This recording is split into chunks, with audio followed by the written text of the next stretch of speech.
The bright studio lights washed the entire set in a warm glow, but beneath the brightness, the atmosphere felt unusually tight. The sleek glass table of the view gleamed under the cameras as Michael J. Fox settled into his seat, giving a friendly, appreciative smile to the applauding audience. He looked relaxed at first, hands folded, shoulders easy, posture open, but anyone paying close attention could sense a subtle hesitation in his eyes. Joy Behar, seated just a few feet away, tapped her note cards on the table with deliberate impatience, her gaze fixed on Michael even before the segment officially resumed. One co-host whispered something under her breath, glancing nervously between them. The energy didn't feel like a typical cheerful celebrity interview, it felt like a fuse waiting to be lit. As the camera light flashed back on, the audience quieted, and the host across the table introduced Michael with a warm, practiced tone.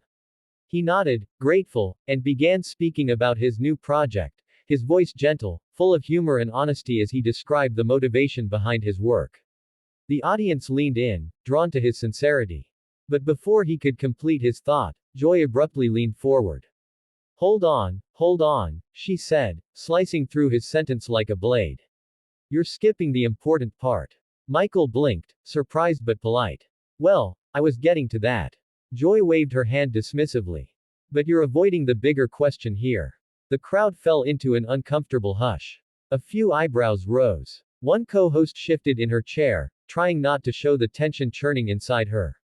Michael kept his smile, but it thinned at the edges.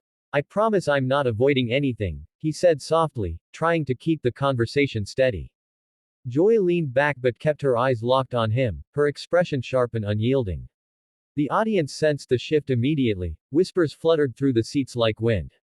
The cameraman, sensing drama, zoomed in ever so slightly on the table.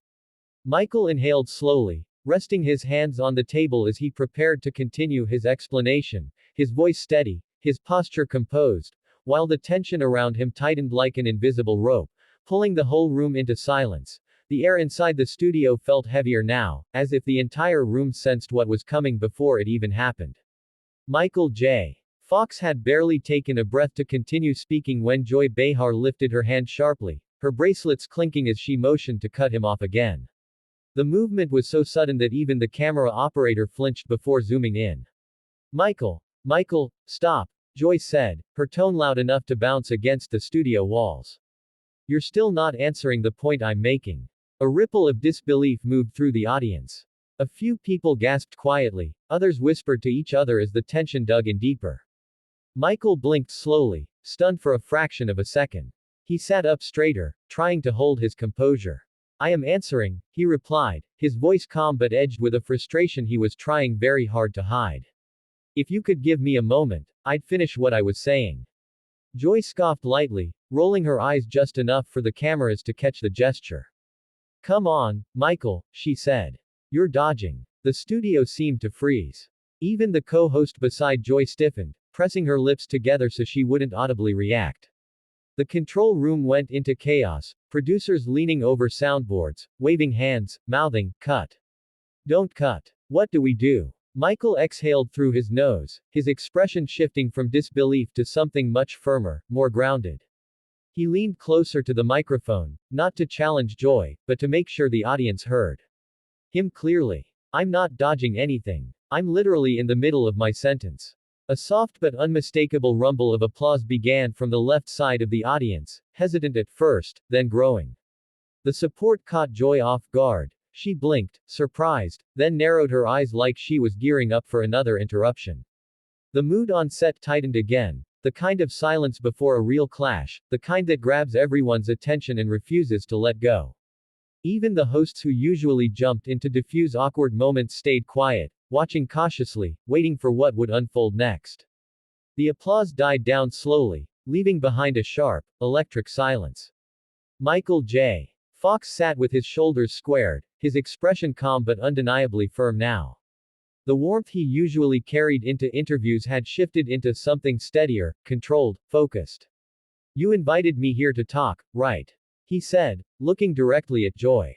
His voice wasn't raised, but it carried clearly across the studio. The sincerity in it made the moment even more striking. Joy pressed her lips together, and the tiniest smirk escaped before she could stop it. She leaned back in her chair as if settling in for a fight. Before she could respond, Michael lifted a hand. Not rude, just enough to create a boundary. Then I'd appreciate it if you let me finish a sentence. The reaction was instant. The audience exploded into applause, loud, emotional, almost cathartic. A few people even stood up. The energy hit the set like a wave, and for a moment, Joy looked genuinely taken aback. She gave a stiff smile that didn't reach her eyes. One co-host whispered, "Oh my God," barely audible but still picked up by a nearby mic. Another put a hand over her mouth, her eyes wide. Joy straightened in her seat, her jaw tightening. Well, she began, forcing a laugh, if the sentence actually answered the question. Michael didn't look angry, just tired. Tired of being interrupted, tired of having his intentions twisted. He kept his focus steady, controlled, refusing to escalate even as the tension around him rose higher and higher. The producers backstage were now in full panic mode. Through the tiny earpieces, the hosts could hear rapid instructions. Cut to break. No, too obvious. Stay on camera 3. Watch Joy, watch Michael. The clash was no longer just a disagreement. It had become something raw, unfiltered, completely live, and the entire studio, hosts, crew, audience, felt like they were balanced on the edge of something that could erupt at any second. Joy leaned in again, clearly ready to fire back with something sharper. And the room held its breath. The argument still hung in the air like smoke when a floor manager appeared at the edge of the set, moving quickly but trying to look calm for the cameras. His headset was slightly crooked, his eyes wide with the urgency of someone who had just been yelled at through an earpiece. He approached the table cautiously, stopping right beside Michael as the hosts continued staring straight ahead. He leaned down and whispered, "Michael, can you step backstage with me for a moment?" The microphone caught the faint edge of his voice, and the audience instantly reacted, gasps rippling through the studio like a wave. Michael blinked, confused. Backstage. Right now. His voice wasn't angry, just stunned, an honest shock that made the moment hit even harder. The manager nodded nervously, glancing at the producer behind the camera who was frantically signaling him to hurry. Joy kept her gaze fixed forward, not looking at Michael, not looking at the manager, her face stiff, jaw locked, as though she had already separated herself from whatever was happening beside her. Michael slowly pushed back his chair. The sound of its legs scraping lightly against the stage floor was painfully loud in the silence. He stood uncertainly, adjusting his jacket, trying to understand why things had escalated so suddenly. He looked at the hosts, hoping for reassurance. One co-host met his eyes with a soft, apologetic expression, a silent, "I'm sorry, I can't stop this." Another avoided eye contact entirely, staring down at her notes as if they could protect her from the chaos unfolding.